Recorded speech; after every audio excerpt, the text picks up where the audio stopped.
Assalamualaikum warahmatullahi wabarakatuh. Perkenalkan, nama saya Zaskia Safira Zain dengan NIM 25111243111. Saya dari kelas F, S1 Manajemen, kelas malam untuk mata kuliah Bahasa Indonesia.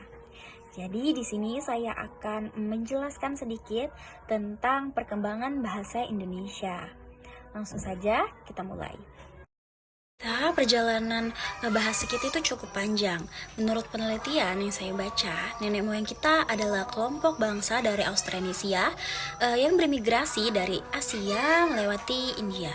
Seiringnya berjalannya waktu, kelompok-kelompok ini menyebar dan mengembangkan budaya serta bahasa mereka sendiri. Nah, yang menarik adalah mengapa bahasa Melayu yang akhirnya dipilih oleh sebagian besar Indonesia dan dipilih sebagai dasar bahasa Indonesia. Alasannya tuh ternyata cukup sederhana. Bahasa Melayu itu ternyata sangat mudah untuk dipelajari. Berbeda dengan bahasa-bahasa lain seperti bahasa daerah, karena kita memiliki banyak suku, bangsa, dan bahasa, adat istiadat dan agama lain terlalu banyak, dan itu ternyata cukup sulit. Sedangkan bahasa Melayu itu ternyata tidak mengenal tingkatan sosial yang rumit gitu. Sejak zaman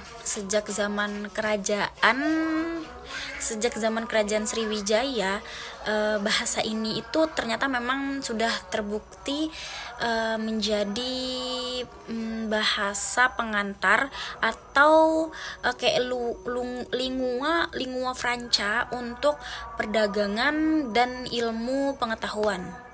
Bahkan sejak zaman Belanda pun bahasa ini tuh ternyata sudah digunakan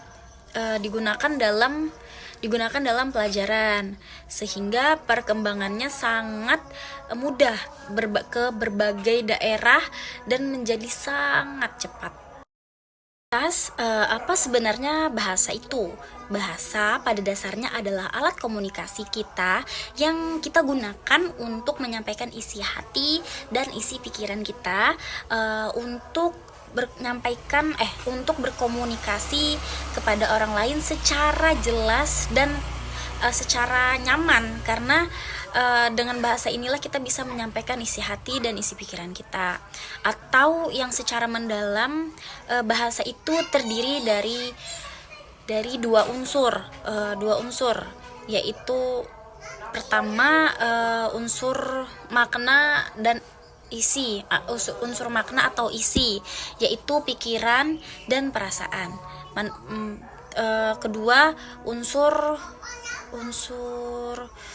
yang pokoknya ya dia tuh berisi deretan bunyi yang teratur. Nah, dan hebatnya bahasa kita ini tuh sangat fleksibel, bisa kita sampaikan melalui bahasa lisan, bahasa tulisan, bahasa isyarat, bahasa ketikan, atau zaman sekarang seperti kita kan sekarang udah zaman gadget, media sosial, kita sekarang bisa juga mengkomunikasikan secara media sosial, seperti ini juga bisa berbicara melewati HP atau mengetik dan lain segala macamnya. Sekarang sudah banyak improveannya gitu kan. Kemudian peran bahasa tuh ada dalam keseharian kita atau kehidupan sehari-hari kita.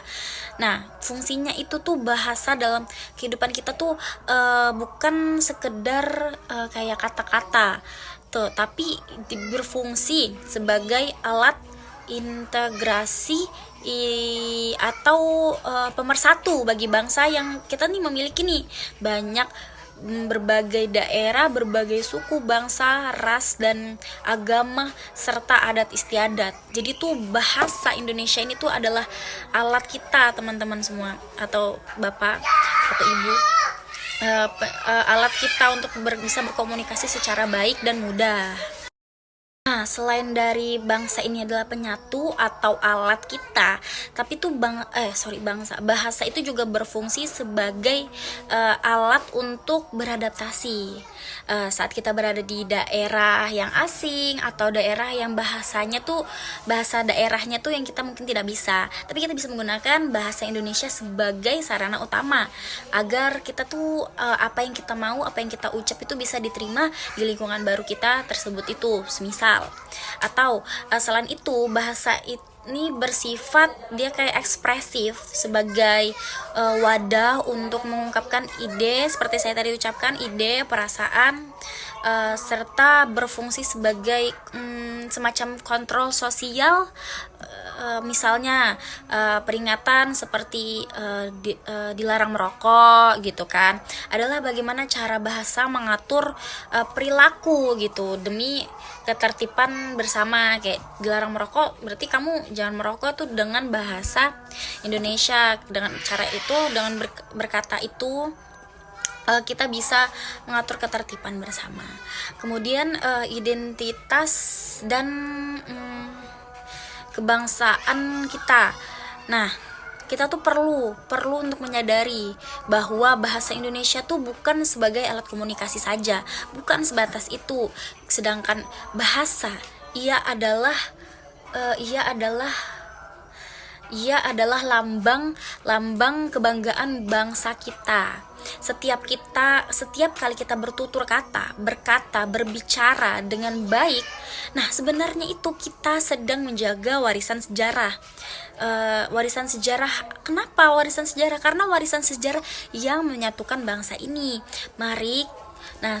Selain itu, mari kita harus selalu bangga menggunakan bahasa Indonesia dalam keseharian kita, karena dari situlah sifat nasionalisme kita juga muncul. Baik, sekian itu saja yang bisa saya sampaikan. Kurang lebihnya mohon maaf, dan kesalahan saya dalam berbicara mohon maaf sekali. Terima kasih juga atas perhatiannya.